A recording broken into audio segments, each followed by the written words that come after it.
जय जगन्नाथ। नमस्कार दर्शक बंधु, मु ज्योतिर्विद सुशांत नायक आपण मानू आज राशिफल कार्यक्रम को स्वागत करुछि। आंभर ही राशिफल चंद्रंकर गोचर गणना को नहीं आधारित।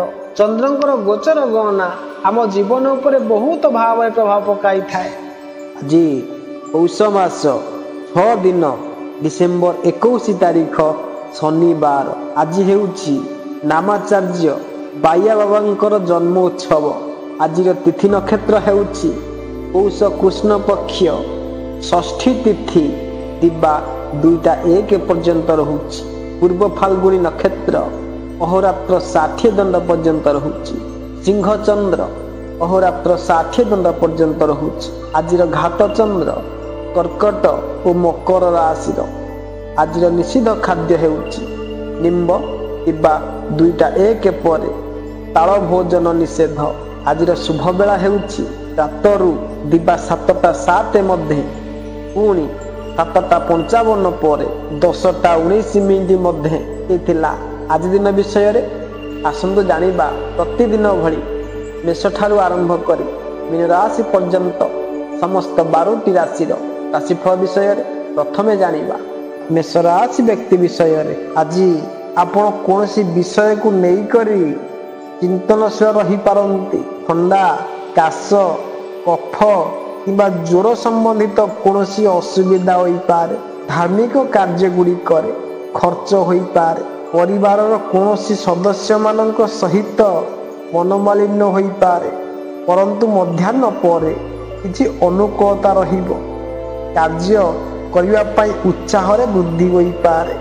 आर्थिक लाभ हेबो। संध्यारे मित्र मानक सहित बुलिबा को हेबो। शारीरिक तथा मानसिक स्वास्थ्य भल रहिबो। परिवार रे वातावरण आनंदित रहिबो। अनुकूलता एवं प्रतिकूलतार मिलामिशारे दिनटी रहिबो।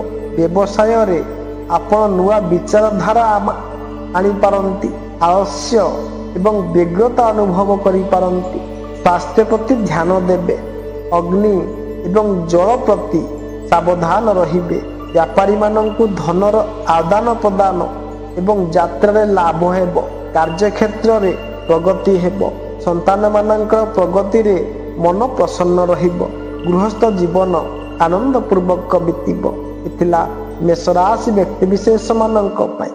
आसंतु जानिबा वृष राशि व्यक्ति विषय रे शारीरिक तथा मानसिक स्वास्थ्य भल रहिबो। पारिवारिक वातावरण आनंदप्रद रहिबो। मित्र तथा स्नेहीजन मानकर साथी रे संबंध भल रहिबो, किंतु संध्यारे स्वास्थ्य टिके खराब रही पारे। खाइबा पीबारे नियंत्रण रखिबार आवश्यकता रहिछि। कथावार्ता करिबा समय रे कहा सहित उग्रतापूर्ण भाषार प्रयोग न हेउ एथिपाई जुहा उपरे नियंत्रण रखिबे। परिवार तथा कार्य क्षेत्र रे समाधानकारी व्यवहार आपणेइबे। दिनर उत्साह तथा ऊर्जार संतुलन रहिबो। वसूली करिबा पई एवं यात्रा पई आज दिनटी भल हेबो। व्यापार संबंधित कार्य गुड़िक पई आज दिनटी लाभदायी दिवस अटे। घरे शुभ प्रसंगर आयोजन हेबो। शेयर बा सट्टारे आर्थिक लाभ हेबो। जीवन साथींकर स्वास्थ्य को नहीं चिंता रहिबो। इथिला वृष राशि व्यक्ति विशेष मानक पई। आसंतु जानिबा मिथुन राशि व्यक्ति विषय रे आज दिनर प्रारंभ रे कोनसी कार्य को नहीं करी अवरोधर सामना करि पारंती, किंतु अंततः सफलता पूर्वक सही कार्य को पूर्ण करि पारिबे। क्रोधर मात्रा अधिक रहिबारु कहा सहित विवाद होई पारे, किंतु मध्याह्न परे स्थिति रे सुधार आसीबो। परिवार रे मध्य आनंदर वातावरण रहिबो। व्यवसाय स्थल रे उच्च अधिकारी मानक सहित आवश्यक चर्चा रे शामिल हेबार सुजोग प्राप्त हेबो। स्वादिष्ट एवं उत्तम भोजन, सुंदर वस्त्र एवं विपरीत लिंग व्यक्ति मानंकु साथी रे पाई आपण प्रसन्न रहिबे। आपणकर आर्थिक स्थिति सुदृढ़ हेबो। अचानक धन खर्च मध्य हेबो। भागीदारी सहित आंतरिक मतभेद बढ़िबो।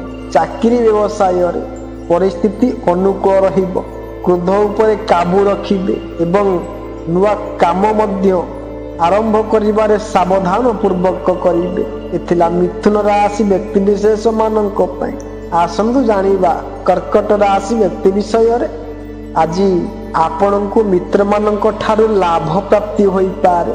ନୂଆ ମିତ୍ର ମଧ୍ୟ ବନିପାରନ୍ତି, ଯେଉଁମାନେ କି ଭବିଷ୍ୟତରେ ଆପଣଙ୍କ ପାଇଁ ଲାଭଦାୟୀ ସିଦ୍ଧ ହୋଇପାରନ୍ତି। ଅପେକ୍ଷାକୃତ ଧନ ଲାଭ ହେବ। ଯାତ୍ରାର ଆୟୋଜନ ହୋଇପାରେ। ସରକାରୀ କାର୍ଯ୍ୟଗୁଡ଼ିକରେ ଲାଭ ହେବ, ପରନ୍ତୁ ମଧ୍ୟାହ୍ନ ପରେ ସାବଧାନ ରହିବାକୁ ଉପଦେଶ। ଧର୍ମ କର୍ମ କରିବାରେ ଅଧିକ ହାନି ନ ହେଉ, ଏପରି ପରିସ୍ଥିତି ମଧ୍ୟ ସୃଷ୍ଟି ହୋଇପାରେ। ନକାରାତ୍ମକ ବିଚାରକୁ ମନରୁ ଦୂର କରିବାକୁ ଉପଦେଶ। ଖାଦ୍ୟପେୟରେ ଧ୍ୟାନ ରଖିବେ। ବାହନ ଚଲାଇବା ସମୟରେ ସାବଧାନ ମଧ୍ୟ ରହିବେ। ଆକସ୍ମିକ ଧନ ଖର୍ଚ୍ଚ ହେବ। କୌଣସି କାରଣବଶତଃ ବାହାରକୁ ଯିବାର ପ୍ରସଙ୍ଗ ଉପସ୍ଥିତ ମଧ୍ୟ ହେବ।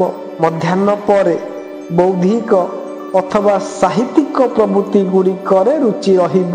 ସନ୍ତାନମାନଙ୍କ ପ୍ରଶ୍ନରେ ମାନସିକ ବ୍ୟଗ୍ରତା ବଢ଼ିବ। ଧନର ଖର୍ଚ୍ଚ ଅଧିକ ନ ହେଉ, ଏହାର ସମ୍ପୂର୍ଣ୍ଣ ଭାବରେ ଧ୍ୟାନ ରଖିବେ। ଏଥିଲା କର୍କଟ ରାଶି ବ୍ୟକ୍ତିବିଶେଷ ମାନଙ୍କ ପାଇଁ। ଆସନ୍ତୁ ଜାଣିବା ସିଂହ ରାଶି ବ୍ୟକ୍ତି ବିଷୟରେ। ଆଜି ଆପଣଙ୍କ ମନ ଗଭୀର ଚିନ୍ତନ ଶକ୍ତି ତଥା ରହସ୍ୟମୟ ବିଦ୍ୟା ପ୍ରତି ଆକର୍ଷିତ ହେବ।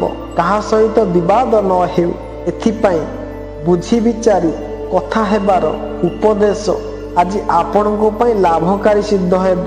ସ୍ୱାସ୍ଥ୍ୟ ଅସୁସ୍ଥ ରହିବ। ମଧ୍ୟାହ୍ନ ପରେ ଯାତ୍ରାର ଆୟୋଜନ କରିପାରନ୍ତି। ଧାର୍ମିକ ତଥା ମାଙ୍ଗଳିକ କାର୍ଯ୍ୟ ଗୁଡ଼ିକରେ ଯିବାର ପ୍ରସଙ୍ଗ ଉପସ୍ଥିତ ହେବ। ଦିନଟି ସୁଖ ଶାନ୍ତିପୂର୍ବକ କଟିବ। କପଡ଼ା ଏବଂ ଗହଣା କ୍ରୟ ମଧ୍ୟ କରିପାରନ୍ତି। କଳା ପ୍ରତି ଅଭିରୁଚି ରହିବ। ବ୍ୟାପାର ପାଇଁ ଆଜିର ଦିନଟି ବହୁତ ଭଲ ହେବ। ଧନ ସମ୍ବନ୍ଧିତ ବିଷୟ ଗୁଡ଼ିକରେ ସରଳତା ରହିବ। ଘରେ ଶାନ୍ତି ଏବଂ ଆନନ୍ଦର ମହଲ ରହିବ। ସ୍ୱାସ୍ଥ୍ୟ ମଧ୍ୟ ଭଲ ରହିବ। ବ୍ୟବସାୟର ବାତାବରଣ ଭଲ ରହିବ ଏବଂ ସହକର୍ମୀମାନଙ୍କର ସାଥ ମିଳିବ। ଏଥିଲା ସିଂହ ରାଶି ବ୍ୟକ୍ତିବିଶେଷ ମାନଙ୍କ ପାଇଁ।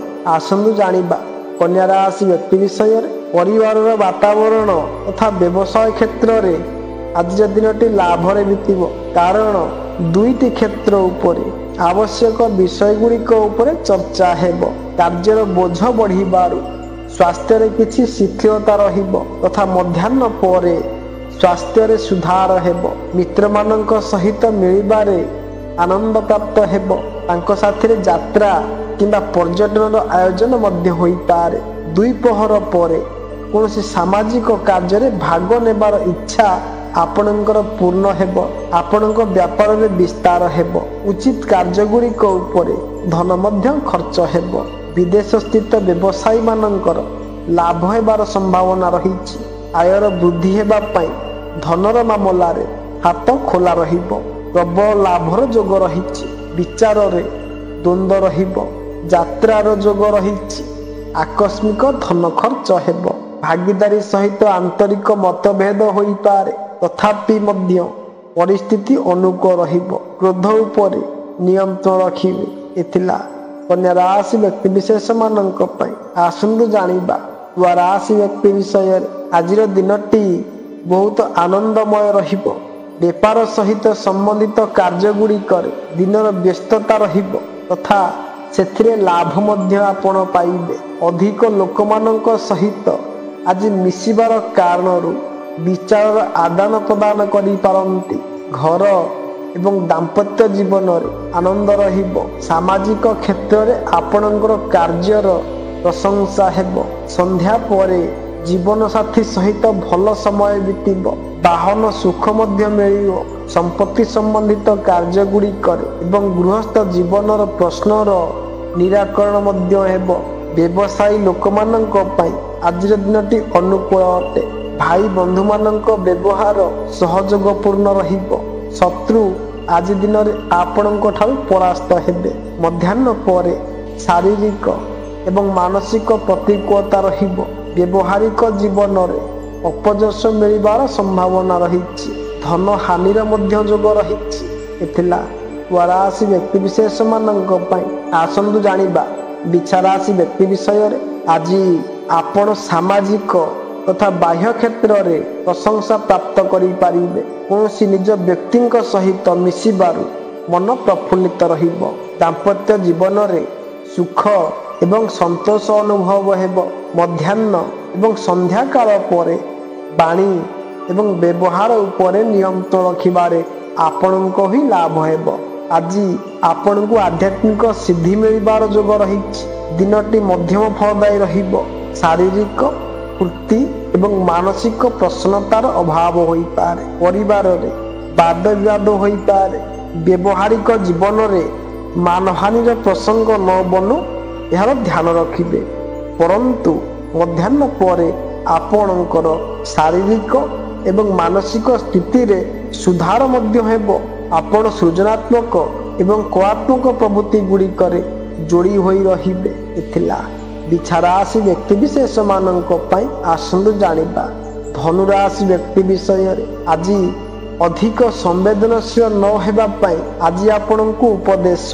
ଜମି ଧନ ସମ୍ପତ୍ତି ସମ୍ବନ୍ଧିତ ମାମଲା ଆଦିରେ ଆଜି ବୁଝି ବିଚାରି ଆଗକୁ ବଢ଼ିବାରେ ଆପଣଙ୍କୁ ହିଁ ଲାଭ ହେବ। ସ୍ୱାସ୍ଥ୍ୟ ଟିକେ ନରମ ରହିପାରେ। ସନ୍ତାନ ପକ୍ଷରୁ ଚିନ୍ତା ରହିବ। ସରକାରୀ ତଥା ବରିଷ୍ଠ ଅଧିକାରୀଙ୍କ ଠାରୁ କୌଣସି ବିଷୟରେ ସଫଳତା ମିଳିବ। ଆଜିର ଦିନଟି କୌଣସି ଲମ୍ବା ଦୂରକୁ ଯାତ୍ରା କରିବା ପାଇଁ ପ୍ଲାନ୍ କରିବେ। ଆପଣ ଧାର୍ମିକ ଏବଂ ଆଧ୍ୟାତ୍ମିକ ପ୍ରବୃତ୍ତି ଗୁଡ଼ିକରେ ଆଜି ବୃଦ୍ଧି ହେବ। ବ୍ୟବସାୟ ଏବଂ ବ୍ୟାପାରରେ ମଧ୍ୟ ବାତାବରଣ ଅନୁକୂଳ ରହିବ। ଆପଣଙ୍କ ପ୍ରତ୍ୟେକ କାର୍ଯ୍ୟ ସରଳତାରେ ପୂର୍ଣ୍ଣ ହେବ। ଜୀବନରେ ଆନନ୍ଦର ମାତ୍ରା ବଢ଼ିବାକୁ ଯାଉଛି। ମଧ୍ୟାହ୍ନ ପରେ ଆପଣଙ୍କ ବିଚାରରେ ନକାରାତ୍ମକତା ଚିନ୍ତାଧାରା ରହିବ। ସେୟାର ବା ବ୍ୟବସାୟରେ ସମ୍ଭାଳି କରି ନିବେଶ କରିବେ। ଏଥିଲା ଧନୁରାଶି ବ୍ୟକ୍ତି ବିଶେଷ ମାନଙ୍କ ପାଇଁ। ଆସନ୍ତୁ ଜାଣିବା ମକର ରାଶି ବ୍ୟକ୍ତି ବିଷୟରେ। ଆଜି ଦିନର ପ୍ରାରମ୍ଭ ଟିକେ ନରମ ରହିପାରେ। କୌଣସି କାର୍ଯ୍ୟ ପାଇଁ କିଛି ଅଧିକ ଦୌଡ଼ା ଦୌଡ଼ି କରିବାକୁ ପଡ଼ିବ ତଥା ପରିଶ୍ରମ ତୁଳନାରେ ପ୍ରାପ୍ତି ଅଳ୍ପ ହେବ। ପରନ୍ତୁ ମଧ୍ୟାହ୍ନ ଏବଂ ସନ୍ଧ୍ୟାକାଳ ପରେ ଆପଣ ଶାରୀରିକ ତଥା ମାନସିକ ସୁସ୍ଥତା ଅନୁଭବ କରିବେ। ମିତ୍ରମାନଙ୍କ ସହିତ ଆନନ୍ଦପୂର୍ବକ ସମୟ ବିତାଇବେ। ଆପଣଙ୍କ ହାତରେ କୌଣସି ଧାର୍ମିକ କିମ୍ବା ପୁଣ୍ୟ କାର୍ଯ୍ୟ ମଧ୍ୟ ହେବ। ଆର୍ଥିକ ଲାଭ ହେବାର ସମ୍ଭାବନା ରହିଛି। କୌଣସି ବଡ଼ ଆୟୋଜନରେ ମଧ୍ୟ ସାମିଲ ହେବାର ସୁଯୋଗ ମିଳିବ। ସ୍ୱାସ୍ଥ୍ୟ ଆପଣଙ୍କର ଭଲ ରହିବ। ଆଜିର ଦିନଟି ଆଧ୍ୟାତ୍ମିକ ପ୍ରବୃତ୍ତି ଗୁଡ଼ିକ ପାଇଁ ବହୁତ ଭଲ ଅଟେ। ଆର୍ଥିକ ଲାଭ ମଧ୍ୟ ହେବ। ବିଦ୍ୟାର୍ଥୀମାନଙ୍କ ପାଇଁ ପାଠ ପଢ଼ାରେ ଅଧିକ ଧ୍ୟାନ ଦେବାର ଆବଶ୍ୟକତା ରହିଛି। ମଧ୍ୟାହ୍ନ ପରେ ସ୍ଥିତି ଅନୁକୂଳ ରହିବ। ମନରେ ଯାହା ଦ୍ୱନ୍ଦ୍ୱ ରହିବ ତାହାର ନିରାକରଣ ମଧ୍ୟ ଆପଣଙ୍କୁ ମିଳିଯିବ। ଶରୀର ଏବଂ ମନ ଦ୍ୱୟ ସୁସ୍ଥ ରହିବେ। ଥିଲା ମକର ରାଶି ବ୍ୟକ୍ତି ବିଷୟରେ। ଆସନ୍ତୁ ଜାଣିବା କୁମ୍ଭ ରାଶି ବ୍ୟକ୍ତି ବିଷୟରେ। ଆଜି ଧନର ଖର୍ଚ୍ଚ ଅଧିକ ହେବା କାରଣରୁ ଆପଣଙ୍କର ମନ ବ୍ୟଗ୍ର ରହିବ। ତା ସାଥିରେ ମନମାଳିନ୍ୟ କିମ୍ବା ଚିନ୍ତାର ପ୍ରସଙ୍ଗ ନ ହେଉ ଏହାର ଧ୍ୟାନ ରଖିବେ। ଆର୍ଥିକ ବିଷୟ ଗୁଡ଼ିକରେ ମଧ୍ୟ ସମ୍ଭାଳି କରି ଚାଲିବାକୁ ଉପଦେଶ। ବ୍ୟବସାୟ କ୍ଷେତ୍ରରେ କଡ଼ା ପ୍ରତିଦ୍ୱନ୍ଦିତାର ସାମ୍ନା କରିପାରନ୍ତି। ଆଜି କୌଣସି ମୁଖ୍ୟ ବିଷୟ ଉପରେ ବଡ଼ ନିଷ୍ପତ୍ତି ନେବାକୁ ପଡ଼ିପାରେ। ବିଦେଶରୁ କୌଣସି ଶୁଭ ସମାଚାର ପ୍ରାପ୍ତ ହୋଇପାରେ। ଆଜିର ଦିନଟି ଆପଣଙ୍କ ପାଇଁ ଲାଭପ୍ରଦ ଅଟେ। ବିବାହ ଉତ୍ସୁକ ମାନଙ୍କର ବିବାହ ପ୍ରଶ୍ନର ନିରାକରଣ ଆସିବ। ଯାତ୍ରାର ଯୋଗ ରହିଛି। ମିତ୍ରମାନଙ୍କ ଠାରୁ ଉପହାର ମିଳିବ। ମଧ୍ୟାହ୍ନ ପରେ ପ୍ରତ୍ୟେକ କାର୍ଯ୍ୟରେ ସାବଧାନ ରହିବାର ଆବଶ୍ୟକତା ରହିଛି। ଅଧିକ ଶ୍ରମ କରିବା ଉପରେ ମଧ୍ୟ କମ୍ ଫଳପ୍ରାପ୍ତି ହୋଇପାରେ। ଆଧ୍ୟାତ୍ମିକ ଚିନ୍ତାଧାରା ପ୍ରତି ଆପଣଙ୍କର ମନ ଅଧିକ ରହିବ। ଥିଲା କୁମ୍ଭ ରାଶି ବ୍ୟକ୍ତି ବିଶେଷ ମାନଙ୍କ ପାଇଁ। ଆସନ୍ତୁ ଜାଣିବା ମୀନ ରାଶି ବ୍ୟକ୍ତି ବିଷୟରେ। ଆଜି ଆପଣଙ୍କୁ ନୂତନ କାର୍ଯ୍ୟ କରିବାର ପ୍ରେରଣା ଅବଶ୍ୟ ମିଳିବ, କିନ୍ତୁ ବିଚାରରେ ଶୀଘ୍ର ପରିବର୍ତ୍ତନ ଆସିବା କାରଣରୁ ମହତ୍ୱପୂର୍ଣ୍ଣ କାର୍ଯ୍ୟଗୁଡ଼ିକରେ ଅନ୍ତିମ ନିର୍ଣ୍ଣୟ ନିଅନ୍ତୁ ନାହିଁ। ଏଥିପାଇଁ ଉପଦେଶ। ଲେଖନ ସମ୍ବନ୍ଧିତ କାର୍ଯ୍ୟ ପାଇଁ ଦିନଟି ଭଲ ଅଟେ। ମଧ୍ୟାହ୍ନ ପରେ କିମ୍ବା ସନ୍ଧ୍ୟା କାଳରେ ପରିସ୍ଥିତିରେ ପରିବର୍ତ୍ତନ ଆସିବ। ଦ୍ୱନ୍ଦ୍ୱପୂର୍ଣ୍ଣ ପରିସ୍ଥିତିର ଅନୁଭବ ହେବ। କୌଣସି ବାଣୀ ଏବଂ ବ୍ୟବହାରରେ ଆପଣଙ୍କୁ ଆଘାତ ଲାଗିପାରେ। ବାସଗୃହ କିମ୍ବା ଭୂମି ସମ୍ବନ୍ଧିତ ମାମଲା ଉପରେ ଆଜି ବୁଝି ବିଚାରି ନିଷ୍ପତ୍ତି ନେବାର ଆବଶ୍ୟକତା ରହିଛି। ମାନସିକ ବ୍ୟଗ୍ରତା ଦୂର କରିବା ପାଇଁ ଆପଣ ଆଧ୍ୟାତ୍ମିକତାର ଶରଣ ନେଇପାରନ୍ତି। ଧାର୍ମିକ ଏବଂ ସାମାଜିକ କାର୍ଯ୍ୟଗୁଡ଼ିକ ପଛରେ ଧନ ଖର୍ଚ୍ଚ ହେବ। ବନ୍ଧୁମାନଙ୍କ ଏବଂ ମିତ୍ରମାନଙ୍କ ସହିତ ଝଗଡ଼ା ହୋଇପାରେ। ଆଜି କିଛି ଅଧିକ ଆଧ୍ୟାତ୍ମିକତା ଆପଣଙ୍କ ବ୍ୟବହାରରେ ଦେଖିବାକୁ ମିଳିବ। ଦୁର୍ଘଟଣା ଏବଂ ଶଲ୍ୟ ଚିକିତ୍ସା ପ୍ରତି ସାବଧାନ ରୁହନ୍ତୁ। ମଧ୍ୟାହ୍ନ ପରେ ଆପଣଙ୍କ ପ୍ରତ୍ୟେକ କାର୍ଯ୍ୟ ସରଳତାପୂର୍ବକ ସମ୍ପୂର୍ଣ୍ଣ ହେବାର ଦେଖାଯିବ। ଅଫିସରେ ଆପଣଙ୍କ ପ୍ରଭାବ ମଧ୍ୟ ବଢ଼ିବ। ଅଧିକାରୀମାନଙ୍କର କୃପା ଦୃଷ୍ଟି ଆପଣଙ୍କ ଉପରେ ରହିବ। ମାନସିକ ଶାନ୍ତି ଆପଣଙ୍କ ମନରେ ରହିବ। ଏଥିଲା ମେଷଠାରୁ ଆରମ୍ଭ କରି ମୀନ ରାଶି ପର୍ଯ୍ୟନ୍ତ ସମସ୍ତ 12ଟି ରାଶିର ରାଶିଫଳ ବିଷୟରେ। ଯଦି ଭିଡ଼ିଓଟି ଆପଣମାନଙ୍କୁ ଭଲ ଲାଗିଥିବ ତେବେ ଲାଇକ୍ କରିବେ, ସବସ୍କ୍ରାଇବ୍ କରିବେ, ସେୟାର କରିବାକୁ ଭୁଲିବେ ନାହିଁ। ଏବେ ରହୁଛି, ନମସ୍କାର, ଜୟ ଜଗନ୍ନାଥ।